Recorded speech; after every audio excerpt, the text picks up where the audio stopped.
I want to tell you about an essential vitamin you've probably never heard of. If you're a parent or plan to be one, it might be more important to your child's growth than all other vitamins combined, and only you, a parent, can provide it. I call it vitamin N, the word no.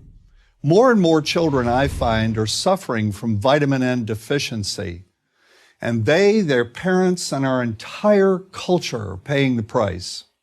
Let me illustrate my point with a story that's quite typical. A father, I'll call him Bill, gave his son, age 5, pretty much everything the little boy asked for.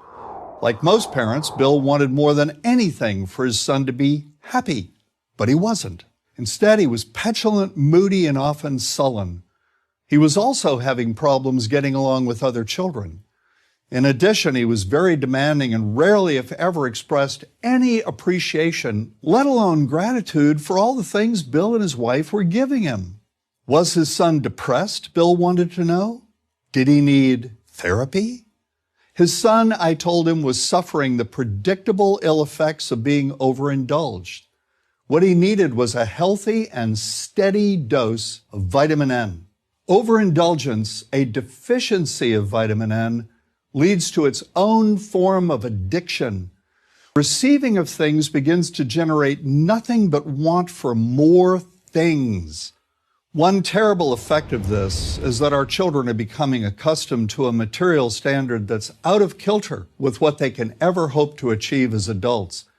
Consider also that many, if not most, children attain this level of affluence not by working, sacrificing, or doing their best, but by whining, demanding, and manipulating. So in the process of inflating their material expectations, we also teach children that something can be had for next to nothing.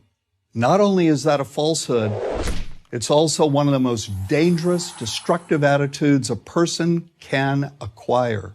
This may go a long way toward explaining why the mental health of children in the 1950s, when kids got a lot less, was significantly better than the mental health of today's kids. Since the 50s, and especially in the last few decades, as indulgence has become the parenting norm, the rates of child and teen depression have skyrocketed. Children who grow up believing in the something for nothing fairy tale are likely to become emotionally stunted, self-centered adults. Then, when they themselves become parents, they're likely to overdose their children with material things. The piles of toys, plushies, and gadgets one finds scattered around most households. In that way, overindulgence, a deficiency of vitamin N, becomes an inherited disease. An addiction passed from one generation to the next. This also explains why children who get too much of what they want rarely take proper care of anything they have. Why should they? After all, experience tells them that more is always on the way. Children deserve better. They deserve to have parents attend to their needs for protection, affection, and direction. Beyond that, they deserve to hear their parents say no far more often than yes when it comes to their whimsical desires. They deserve to learn the value of constructive creative effort as opposed to the value of effort expended whining, lying on the floor, kicking and screaming, or playing one parent against the other. They deserve to learn that work is the only truly fulfilling way of getting anything of value in life, and that the harder they work, the more ultimately fulfilling the outcome.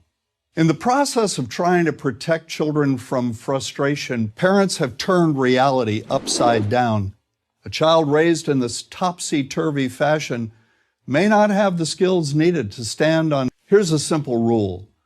Turn your children's world right side up by giving them all of what they truly need, but no more than 25% of what they simply want. I call this the principle of benign deprivation. When all is said and done, the most character-building two-letter word in the English language is no. Vitamin N. Dispense it frequently.